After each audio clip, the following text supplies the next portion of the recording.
Salam sejahtera, nama saya Edwin Einstein Unji. Saya dan dua lagi rakan saya akan membentangkan ni tajuk dia. Pembentukan etika dan peradaban dalam masyarakat kepelbagaian. Apakah yang membentuk etika dan peradaban dalam masyarakat kepelbagaian? Inilah senarainya. Sistem kepercayaan dan agama, penempatan masyarakat, peningkatan kualiti kehidupan dan peningkatan jangka hayat, sistem organisasi dan institusi sosial yang teratur, bahasa yang serumpun dengan satu sistem tulisan tersendiri, sistem perundangan yang teratur dan sistem nilai serta moral, daya reka cipta dalam penciptaan teknologi dan pembinaan, kelahiran dan perkembangan daya kreativiti. Seterusnya, persekitaran geofizikal. Apakah kaitan pembentukan etika dan peradaban dengan persekitaran geofizikal? Kita ambil contoh kaum Melayu pada tanah Melayu pada zaman dahulu. Mereka mempunyai pertalian sejarah, tradisi dan budaya dengan kawasan geografi mereka. Peradaban pula bersifat universal. Dia tidak terhad dengan satu tempat sahaja. Dia boleh melintasi sempadan geografi. Sebagai contoh, di Amerika Syarikat, mereka mempunyai peradaban. Di Jepun, mereka mempunyai peradaban. Di mana-mana negara pun ada peradaban. Itulah sebab peradaban ini bersifat universal. Dia tidak terhad dengan satu tempat sahaja. Seterusnya, masyarakat dan demografi.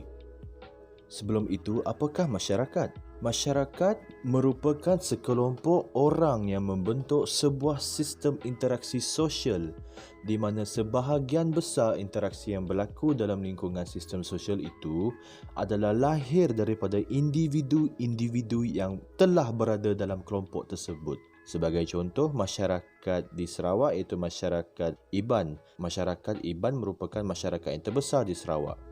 Mereka berinteraksi secara sosial antara satu sama dengan lain. Ini pula ciri-ciri masyarakat: berkelompok, berbudaya, berinteraksi, mempunyai aturan sosial. Apakah aturan sosial? Aturan sosial ni seperti kelas, susun lapis atau status seseorang. Seterusnya, apakah maksud masyarakat plural? Anda boleh tengok dan boleh baca, tapi saya akan menerangkan dengan lebih jelas.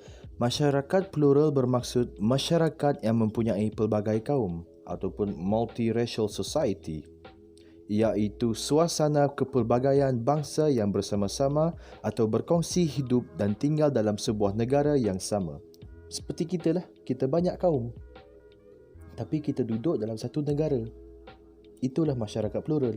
Plural, banyak kan? Kalau kita belajar ke English, plural tu banyak.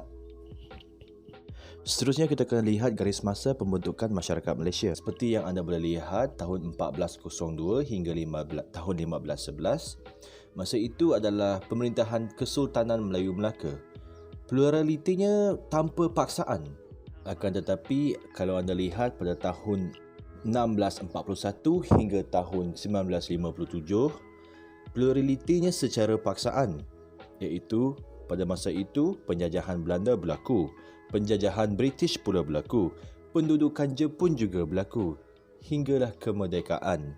Pluralitinya secara paksaan.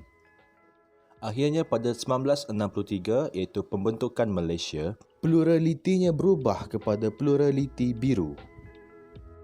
Maksud pluraliti saya akan terangkan sebentar lagi. Sekarang ini kita akan tengok proses pembentukan kelompok masyarakat. Seperti yang anda boleh lihat, ada 4 proses, iaitu segregasi, akomodasi, asimilasi dan amalgamasi. Apakah segregasi, rakan-rakan? Segregasi merupakan pengasingan antara kaum dengan kaum yang lain. Tempat tinggal, sistem pendidikan dan kemudahan awam juga terpisah. Maksudnya kaum tak boleh duduk dengan kaum yang lain, tak boleh bergaul dengan kaum yang lain. Macam di Afrika dulu, apartheid. Kalau korang belajar sejarah, korang tahu apa tu apartheid. Seterusnya, akomodasi. Apa tu akomodasi? Akomodasi merupakan penerimaan akan norma dan etnik lain tanpa mengganggu budaya masing-masing. Setiap etnik menyesuaikan diri dengan etnik yang lain agar hidup dalam harmoni. Mereka juga bebas mengamalkan budaya masing-masing. Dengan kata pendek, akomodasi ni macam kita membiasakan dirilah dengan kaum-kaum yang lain. Accommodate dalam bahasa Inggris. Bahasa Inggris. Asimilasi pula ialah proses integrasi sehala yang akan membentuk satu masyarakat yang berbilang budaya, bahasa dan agama. Menurut Gordon, sebab pada 1964, ada dua jenis asimilasi, iaitu asimilasi budaya dan asimilasi struktur. Apa tu asimilasi budaya?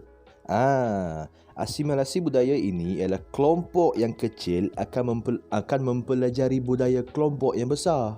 Contoh, kita ambil contoh, ini contoh je lah, jangan sakit hati ke apa ke. Contoh, kelompok yang kecil iaitu kelompok, contohlah dulu, kelompok yang kecil iaitu kelompok Iban akan mempelajari budaya kelompok yang besar iaitu kelompok kaum Melayu.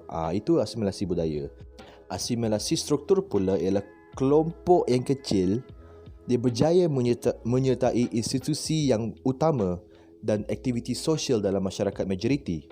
Contoh, apa yang saya sebut ni? Contoh kan, masyarakat Iban dia ikut institusi utama ataupun aktiviti sosial dengan dalam masyarakat majoriti yang besar. Apa itu asimilasi struktur pula? Okey. Asimilasi struktur ini dia macam kelompok yang kecil, dia menyertai aktiviti sosial dalam masyarakat yang besar. Macam dia menyumbangkan dirilah dengan aktiviti yang besar. Dan akhir sekali kita akan melihat kepada amalgamasi. Apa tu amalgamasi? Anda boleh lihat kat sini, amalgamasi tu pencantuman secara biologi ataupun proses perkahwinan campur. Proses ini akan melahirkan satu kelompok yang baru. Bagi contoh, lelaki Cina dia kahwin dengan perempuan India. Jadi anak dia akan melahirkan bukan anak dia, mereka berdua yang lahirkan satu kelompok yang baru. Tapi anak dia merupakan satu kelompok yang baru. Ente kau tahu, apakah pluraliti dan pluralistik? Mari saya tunjukkan apa maksud pluraliti dahulu. Pluraliti bermaksud majmuk dan kepelbagaian. Wujudnya kepelbagaian bangsa dan agama dalam satu tempat secara semula jadi pada satu masa. Macam kita pluraliti. Pluralistik pula merupakan istilah untuk merujuk kepada masyarakat pelbagai etnik di tanah Melayu. Istilah ini digunakan selepas masyarakat Cina dan India dibawa masuk dari negara China dan India untuk kegiatan ekonomi oleh penjajah asing. Jadi senang katalah, penjajah asing ni dulu dia bawa rakyat Cina dan India dari negara masing-masing datang ke tanah Melayu untuk kegiatan ekonomi. Itu pluralistik. Orang luar masuk dalam, itu pluralistik. Senang katalah, pluraliti ni dia secara semula jadi dan tiada paksaan. Orang yang dah kat negara tu ataupun orang yang dah kat daerah ataupun kawasan tu dah pluraliti dah. Masyarakat kat situ memang dah pluraliti dah. Memang dah mereka orang original kat situ. Kalau pluralistik ni secara paksa. Macam tadi penjajah asing dia mencolik. Tadi penjajah asing tadi dia bawa masuk rakyat lain ataupun penduduk lain masuk ke dalam tanah Melayu. Itu pluralistik secara paksa. Jadi sekian saja dari saya. Pembentangan seterusnya akan disambung oleh Cik Vanessa.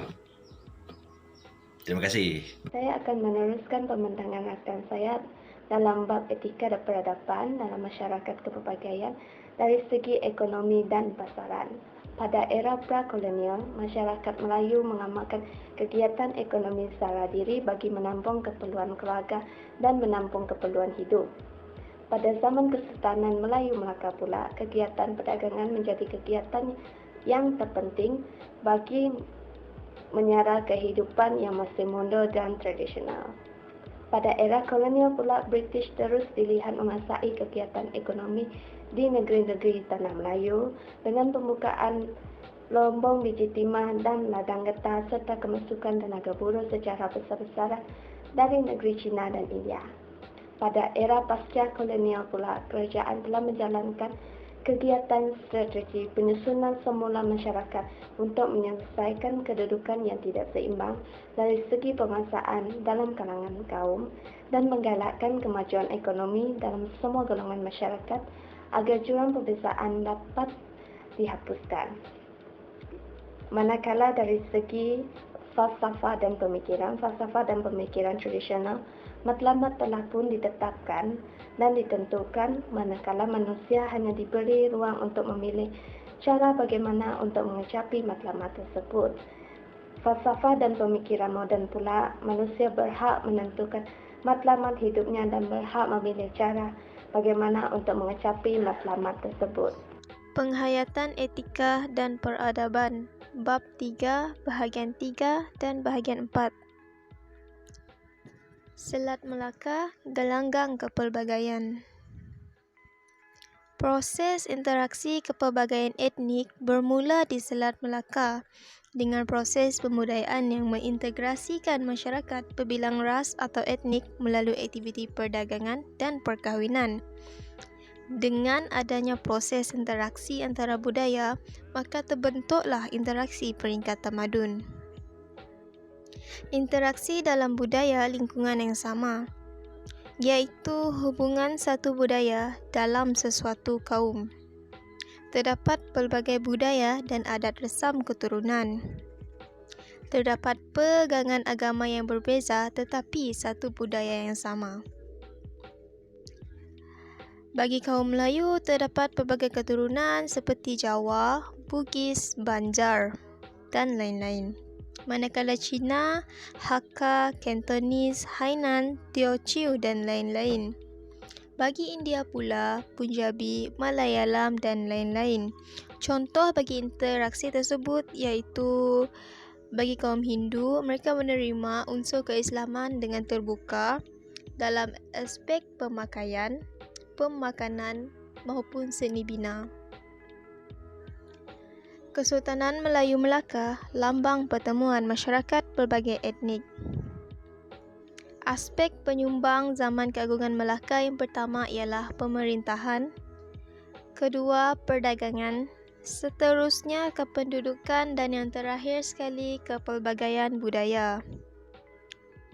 Bagi aspek yang pertama, aspek pemerintahan, perlembagaan Melaka berdasarkan ajaran Islam, Hukum Kanun Melaka dan Undang-Undang Laut Melaka.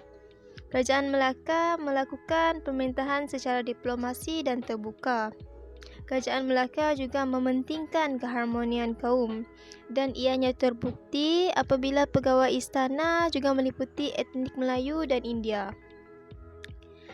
Pada zaman keagungan Melaka, amalan perkahwinan campur juga dijalankan, seperti perkahwinan Puteri Hang Lipo dengan Sultan Mansur Shah. Seterusnya, aspek perdagangan. Undang-Undang Laut Melaka digunakan untuk tujuan menjaga keselamatan Laut Melaka dari ancaman-ancaman perompak dan lanun. Dan pemerintahan terbuka dan pentadbiran sistem pelabuhan yang cekap oleh Laksamana Melaka. Seterusnya, kependudukan. Zaman pluraliti akibat penghijrahan pedagang dari Arab, India, China dan negara lain tanpa memerlukan pasport atau visa sebagai pengenalan diri untuk memasuki sesuatu kawasan seperti pada zaman sekarang. Di samping bebas berdagang dan berinteraksi menyebabkan berlakunya proses asimilasi dan amalgamasi. Dengan adanya proses yang terjadi berikut, wujudnya satu masyarakat baru pada masa sekarang seperti Baba dan Nyonya, Melayu Arab dan juga Melayu India. Akhir sekali, kepelbagaian budaya. Melaka sebagai kota metropolitan dan kota multibudaya.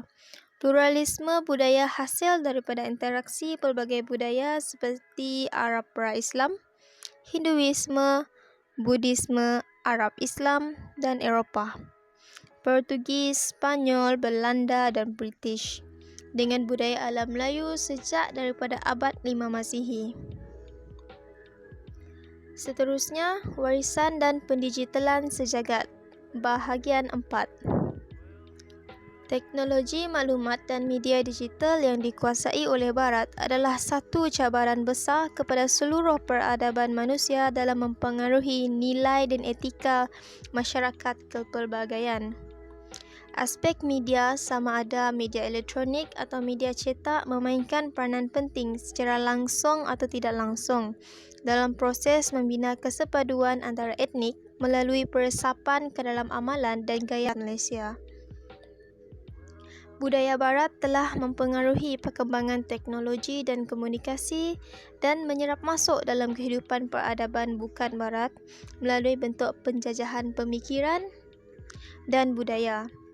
Impak media digital ke atas etika dan peradaban dapat dilihat melalui peningkatan jaringan komunikasi, mendekatkan manusia dari seluruh dunia, meningkatkan taraf hidup dan membuka ruang kepada perkongsian ilmu tanpa sepadan. Penjajahan pemikiran dan budaya dapat diperhatikan apabila program-program di televisyen zaman sekarang tidak lagi sepenuhnya ditapis dan boleh ditonton oleh pelbagai peringkat umur. Dan ia merupakan bukan perkara yang menyenangkan. Sekian, terima kasih.